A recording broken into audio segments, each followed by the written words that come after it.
All right, folks, grab your friends, wear your florals, and sit down to hear about all the better alternatives to Colleen Hoover. That was seriously so hard to say with a straight face. It Ends With Us is in theaters now, so grab your friends, wear your florals, and head out to see it. So grab your friends, wear your florals, and head out to see it. Hello everyone, I'm Jananie, and this is my channel, This Story Ain't Over, where I bring you reading vlogs and book recs, and sometimes roast books by popular authors that you really could be finding better alternatives to. So I've done a similar book recs video to this before, where I recommended books for reformed Sarah J. Maas readers. As a former Sarah J. Maas fan, that video was really cathartic because I was able to like cleanse the bad juju of her books. And I thought with all the hype around the It Ends With Us movie and just all of the drama, it might be a good moment to help out those of you who are reformed Colleen Hoover fans. Now, what do I mean by reformed? I mean you are someone who, like me, read Colleen Hoover maybe years ago, maybe months ago, and you actually thought they were really good at the time. Now, I'm a firm believer of letting people come to their own realization. So aside from the fact that Sarah J. Maas is a Zionist and you really shouldn't be picking up her books, I am not that upset about people picking up Sarah J. Maas books and Colleen Hoover books, because oftentimes these books end up being gateways into people getting into reading, and I cannot fault someone for that. However, my ardent hope is that people will look back on these books and start to understand how problematic they are, and also how there are so many other books by authors of color, marginalized authors, that they could be reading and loving that are so much better than these Sarah J. Maas Colleen Hoover books. So again, this video is for reformed Colleen Hoover readers, people who have read her books before, have now seen the light, and now want other books to read that are somehow similar to Colleen Hoover's books or have some similar thread. This video is also for the people who never want to pick up a Colleen Hoover book and would like to hear about other books that may potentially interest you if you were ever interested in one of her other books. And the way I've structured this video is that I'm going to go through all of the books that I've actually read by Colleen Hoover, and I'm going to give you a few recommendations for each. So I have about 7 Colleen Hoover books to go through, and I have about 16 book recs, so let's just jump in. All right, starting with my previous favorite Colleen Hoover book, Ugly Love. This is the book where the main characters basically end up in a casual only fucking relationship, and it's a romance between the main character and then her brother's friend, Miles, I think is his name. He is a pilot, and there's a lot of drama around that, and he is basically really emotionally unavailable. And like every Colleen Hoover book, there's like a major twist related to his past and the secrets that he's keeping and why he's so mysterious, and that's basically Ugly Love. I think when I read this, I liked the sexual tension, but honestly, I have read much better sexual tension in other romance books since then. And so the first book that I wanted to recommend is Only for the Weak by Natasha Bishop. This book, like Ugly Love, involves a casual relationship that's only sex, but instead of a mysterious love interest and like shady backstory, this book involves a main character whose sister is actually going to get married to her ex, and they're gonna have a destination wedding, but the main character actually doesn't have any feelings left for this ex that she has, but she has been frustrated with her sister and her family and just the way that they've all been treating her. And so when they go to Tulum, the main character decides that, you know, maybe she should just cool down, chill out, and also explore a casual relationship with the groom's best friend. This book is one of my favorites. It's super short, it's such a fun read, and it's also got some of the best smut scenes that I've ever read in a book, so it's definitely gonna scratch that itch if that's what you loved about Ugly Love. Okay, the next book rec that I have for Ugly Love is Not in Love by Ali Hazelwood. I read this recently and absolutely fell in love with it. It's probably my favorite Ali Hazelwood book so far, but the awesome thing about this book is that unlike her previous books, it's a little less cringy, and it's also got a lot more smut and sex in it, because essentially the main characters end up in a casual only sex relationship, and there's also this overarching plot line where they are on opposite sides of this company takeover by his hedge fund company. And I think what I love about this book is that it explores the idea of like emotionally unavailable main characters who are struggling to connect on that level, but are somehow communicating those feelings through a sexual relationship. The smut scenes in this one were really great in my opinion, and they really added to the character development along the way. There was so much that we learned about each of these characters through these sex scenes. And another thing I think I really love about this book is that although there's like mystery around the male love interest, there's also a lot of mystery around the main character and why she is the way she is. I also love that the power dynamic in this relationship is a little bit more equal in comparison to Ugly Love, which was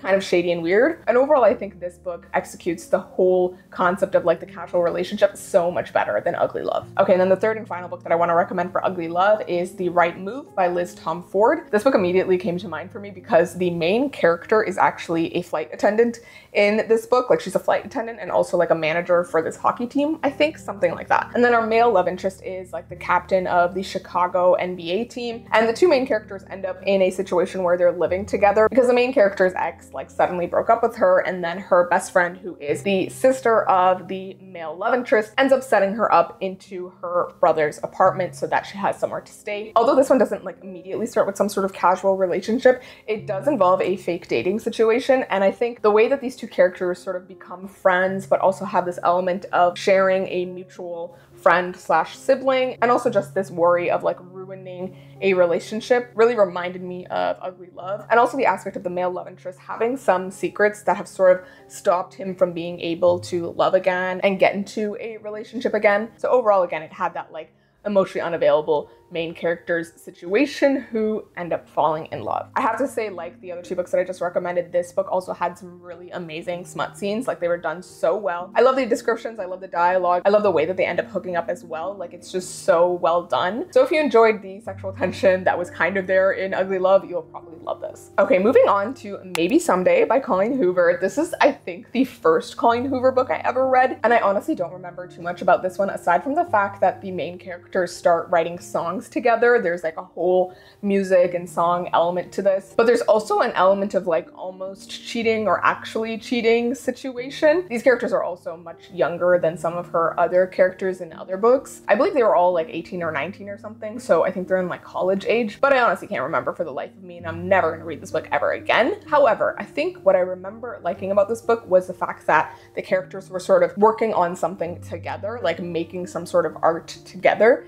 and that kind of brought them closer. And although I know if I went back and read this book, I would feel ultimate cringe, in my memory, it was like, ooh, nice and romantic, and had all this sexual tension build up as they were working together. So the first book rec that I have for Maybe Someday is Daisy Jones and the Six by Taylor Jenkins Reid. When this book first came out, I was like absolutely obsessed with it. I read it in one go, and it's honestly a really quick read. Essentially, it follows this like fictional 80s band or 70s band that was like super popular at the time, and then when we're meeting the characters, we're actually meeting them in our present day, and they are filming a documentary about their time as a band and the downfall of the band. And so the book is actually told in like multiple different perspectives as the characters are like describing their experiences in this podcast or documentary. And if you're gonna read this book, I highly recommend the audiobook. But this book did remind me of Maybe Someday in some senses, because there's a bit of this like forbidden romance situation, and also the fact that they're working on a piece of art together and creating something together, which sort of brings them into the situation of falling for each other. This book I wouldn't classify as an actual romance though, because it's not one that has like a particularly happy ending. So it's definitely more on like the contemporary fiction, literary fiction side. And then the second book that I want to recommend for Maybe Someday is The Roughest Draft by Emily Wibberley and Austin Sigmund Broca. This book involves two writers working together on their next book. They were previously writing partners, and they churned out like a bunch of books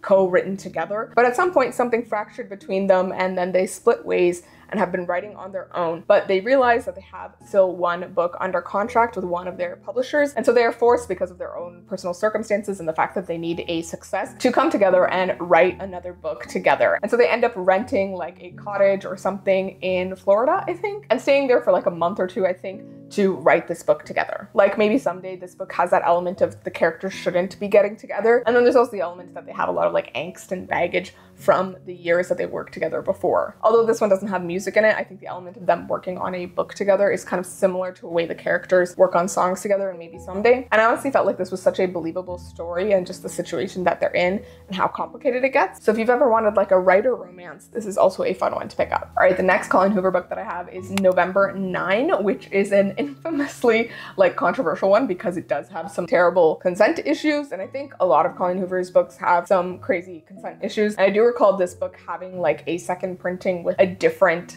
edited scene for one of these questionable consent scenes. But regardless of that, when I read this book, I was like absolutely obsessed, because I love the idea of characters keeping in contact over multiple years, but only seeing each other for like a day or 2 each of those years that they've known each other. So sort of this idea that they're always passing by each other, but their timing is never right. And so that's essentially what happens in this book. They like meet on November 9 and they keep meeting every year on November 9. And I do remember these 2 characters both kind of wanting to be writers or like being in love with books. But like every Colleen Hoover book, there's also like some really bad backstory that involves the male love interest, which honestly just starts to get old at some point. So I have 3 book recs for this book, and the first one is 7 Days in June by Tia Williams. This is probably one of my favorite romances ever, like the one that is always god tier, top tier for me. This book basically involves 2 main characters who fell in love over a week, 7 days in June, many years ago, and then they were sort of ripped apart for reasons larger than themselves. And then in the present timeline, we are meeting them again many years later, and both of them have become very successful writers. The main character is the author of a wildly popular supernatural romance series, and then the male love interest is the author of several really famous literary fiction books. And the 2 of them are meeting again because of, I think, a literary festival,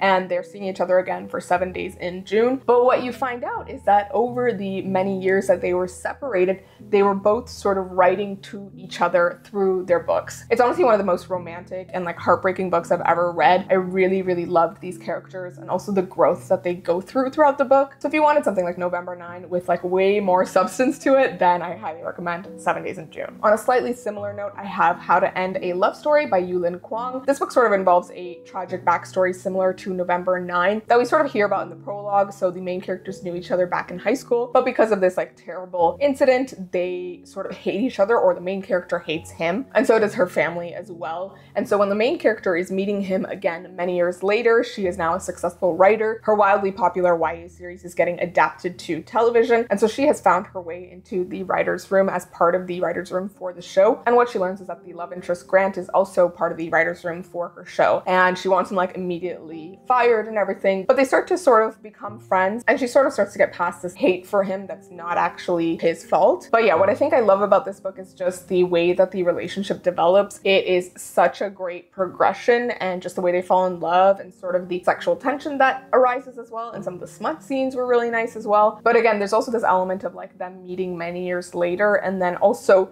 sort of having these angsty and dark feelings along the way that sort of keep them apart. All right, and then the third book that I want to recommend for November 9 is The 7-Year Slip by Ashley Poston. I read this book fairly recently, and I thought it was a really fun and cute romance. It's definitely a book that's on the lighter side, but it similarly deals with this concept of like time and time passing and characters sort of meeting again. And this book technically has a little bit of a fantasy element. Essentially, the main character inherits this apartment from her aunt who recently passed away, and she starts to learn that the apartment can actually take her back in time by 7 years. And so the main character is sort of dealing with a lot of stuff with her career and her personal life at the time, and then she's sort of taken back 7 years ago, and she's in this apartment, but it's like the apartment of the guy who lived there 7 years ago. And she ends up in this like weird situation where they're sort of living together, and she's getting to know him, and he's just this really great guy. But we start to realize that he is someone that she's going to meet in her current day when she leaves the apartment. So she's only like in the past when she's inside the apartment. She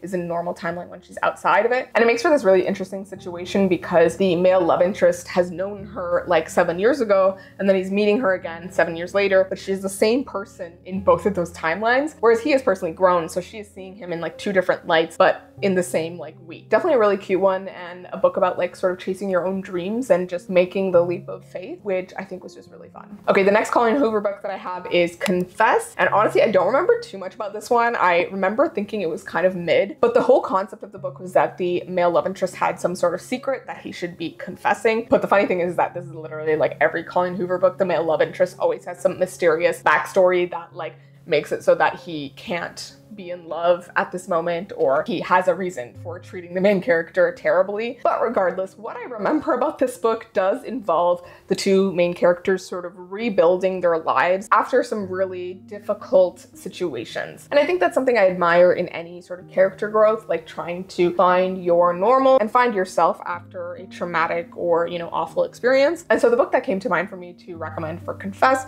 was Before I Let Go by Kennedy Ryan. This book is probably one of my favorite romances ever, but it's definitely on the heavier side. It is a second chance romance that is really about healing and finding yourself after some really difficult periods in your life. And essentially it follows a divorced couple who still co-parent their children. And a few years ago, they got divorced because of some reasons that like involved both of their personal mental health. And so we're meeting them like, you know, a year or two after the divorce. And both of them have sort of come to a point of healing that they never thought that they could get to when they were still together. And so from there, they're sort of like put in situations where they are dealing with each other again, and they start to sort of fall for each other again and find each other again. This is one of the most beautiful second chance romances that I've ever read, and it's just written so wonderfully. But I highly recommend looking up trigger warnings for this one if you're gonna go into it, because it definitely has some really heartbreaking scenes and moments. But I think overall the message of like healing and moving on was just so beautiful. Okay, the next Colleen Hoover book that I have is Slammed. And this is, I think, her first ever novel. It was her debut novel. And this one I honestly didn't love all that much, even when I read it way back when. And that was partly because I could recognize how problematic it was and also how sort of gross it felt. From what I remember, the main character is like neighbors with the male love interest who recently moved to town, I think, or she recently moved to town, and they sort of strike up this romance or connection, but then they find out later that he's actually her teacher at her school, and it just gets weird from there. It's like this forbidden teacher-student romance that is like highly problematic and super weird. And I honestly don't remember how it ends, but I just remember feeling a little bit icky the entire time, even back then. But what I think sticks in my memory is the fact that everything works so perfectly initially, and then they find out this very glaring element that would make it so that they can't be together. And so that reminded me of one of the books that I want to recommend, which is Her Night with the Duke by Diana Quincy. I know this is a very random book rec. It's very different from Slammed, which is like a high school romance, and this is like a historical fiction. However, this book is by a Palestinian American author, and she is a awesome romance writer. But this book in particular follows a main character who is like a widow and sort of self-sufficient. She writes her own travel logs, and essentially she meets this man at this inn one night, and they have this really passionate, beautiful one-night stand, and they never really get to know each other's actual identities. But what we learn is that he is actually a duke, and he is engaged to the main character's stepdaughter. I know that sounds weird, but the stepdaughter and the main character are actually very similar in age, because the main character married this much older guy who already had this daughter, the stepdaughter, and then of course he died, making the main character a widow. And so the thing about this book that reminds me of Slammed is the whole idea of like them having had this like perfect moment and like thinking, oh, you know, this could be us together, and then realizing that they actually cannot be together and having to deal with that and the angst that comes with it, and trying to figure out what to do. Obviously, it's done so much better in this book and doesn't have the weird problematic element to it. So yeah, highly recommend this one. If you like historical romances, if you like Bridgerton as well, you'll probably love this. On a similar but different note, the other book that I would recommend for Slammed is Conversations with Friends by Sally Rooney. This is not at all a romance, but it does have a similar situation of the main character being in a sort of forbidden and also cheating relationship with an older man. And it also involves the main character sort of going through it and trying to figure out her life. It's definitely more of a like literary fiction because it's Sally Rooney. But yeah, if you were looking for something a little bit more refined and just something a little bit more older and sophisticated, I would recommend Conversations with Friends. All right, next up we have the ultra famous Colleen Hoover thriller romance book that was like all over Book Talk when it came out,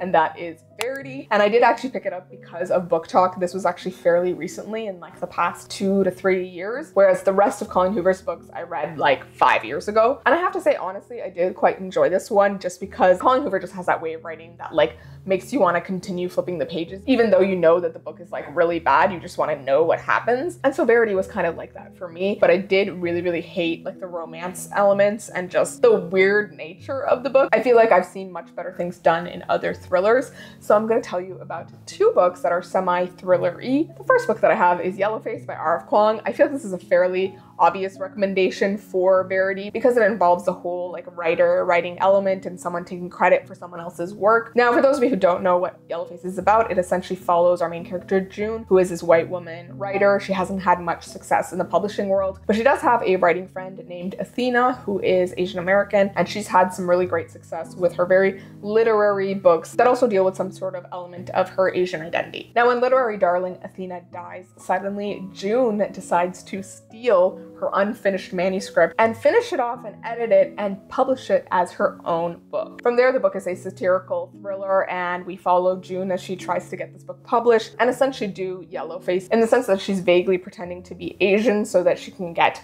different opportunities, but also sort of steal them from actual Asian writers. And yeah, this obviously like delves into the problems with publishing and just like the element of white authors being so often prioritized over authors of color. And yeah, it's just like a fun, really fast-paced read. So if you liked the pace of Verity, you'll probably love the pace of this. And then on a similar note, I have None of This Is True by Lisa Jewell. This is a thriller. It follows two main characters. There's a lot of secrets and envy and lots of great plot twists. I honestly really love this book. I highly recommend the audiobook if you're going to listen to it. But this one is definitely more on the darker side and is a little bit more of an expansive story. There's a lot of other characters, but still a very interesting and fast-paced read. And then the last book rec that I have for Verity is The Writing Retreat by Julia Bartz. Although I didn't love this book all that much, I did think it was still a pretty decent read. And it definitely reminded me of Verity a lot just because of the setup of the characters and the envy and the like stealing of work situation. Essentially, our main character has always wanted to be a published author, and she's had like a falling out with her other friend who is also a writer,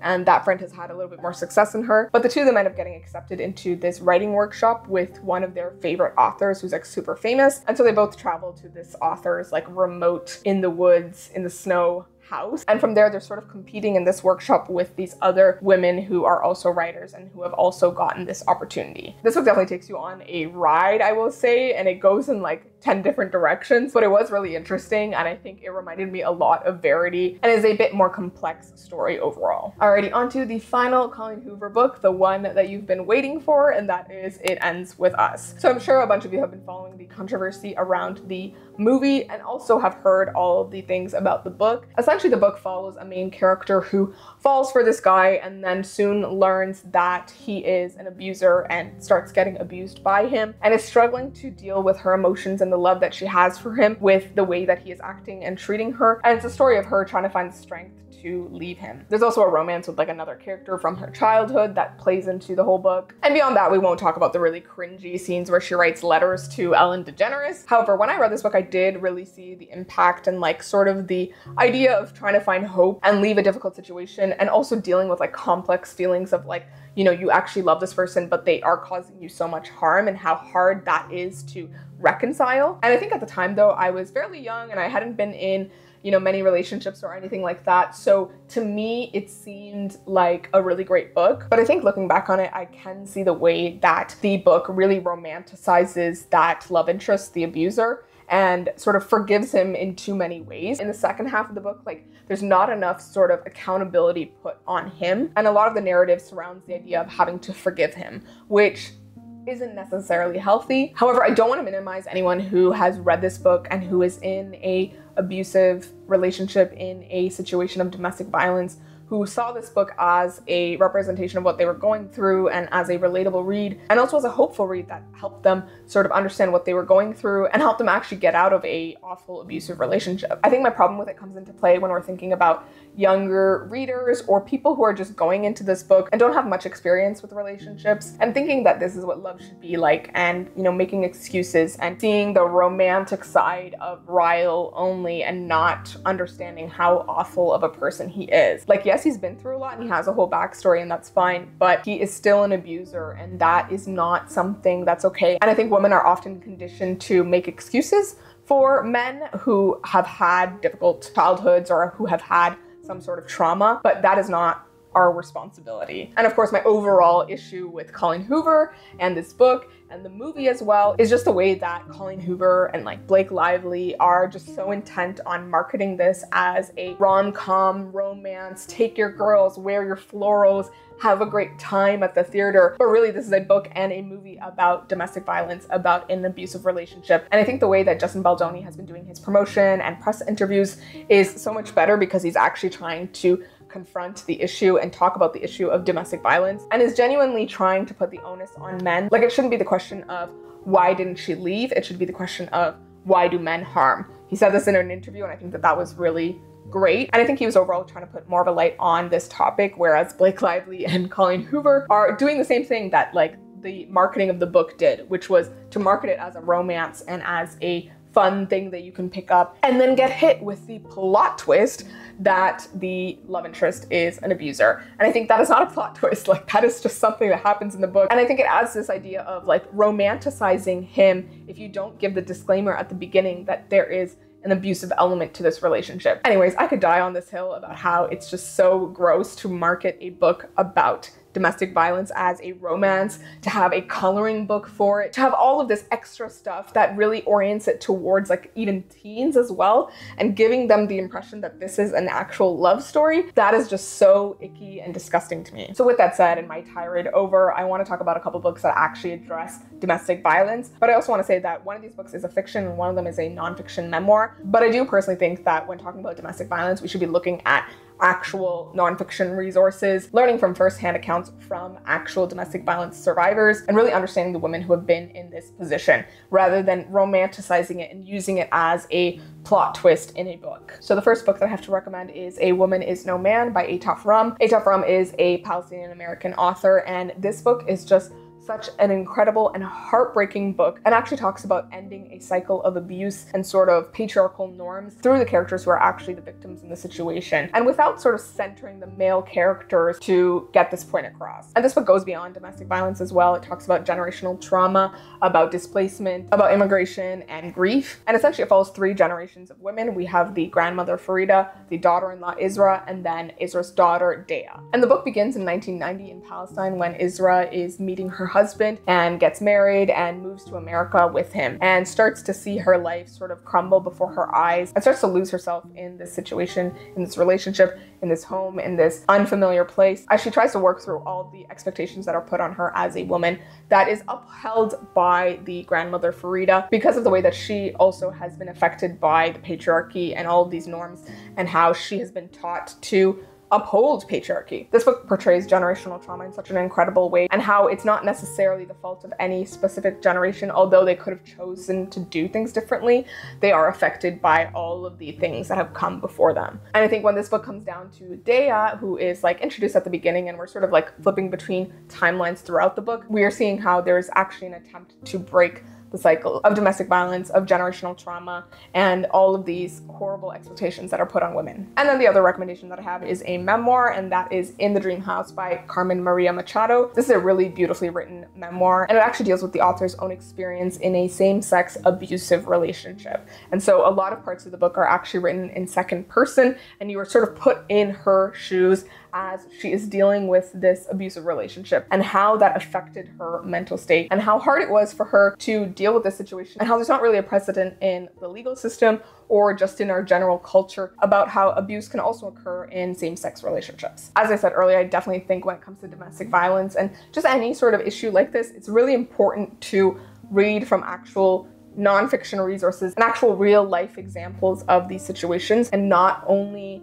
think about it or read about it in the context of fiction, because these women are real people and they have had real experiences, and we shouldn't minimize that, I think. Anyways, with that said, those are all the books that I wanted to recommend for this video. I know I started out in a kind of funny, snarky way, but I really do believe that there's a lot of harm in the way that Colleen Hoover's books have been marketed and presented to younger audiences. And I really hope that those of you who are huge fans of her will start to understand the harm that she is causing. And also that among these recommendations that I've given you today, you'll find something that you resonate with in maybe a much more deep way than any of Colleen Hoover's books. So yeah, with that said, let me know down below if you guys have any other recommendations for each of these Colleen Hoover books. If there's something out there that you think hits a lot of similar themes and is a much better read, leave them down below. I would also love to hear your recommendations. And as always, thank you all so much for watching. I appreciate you so much, and I will see you in my next video. So please remember that this story ain't over. Bye.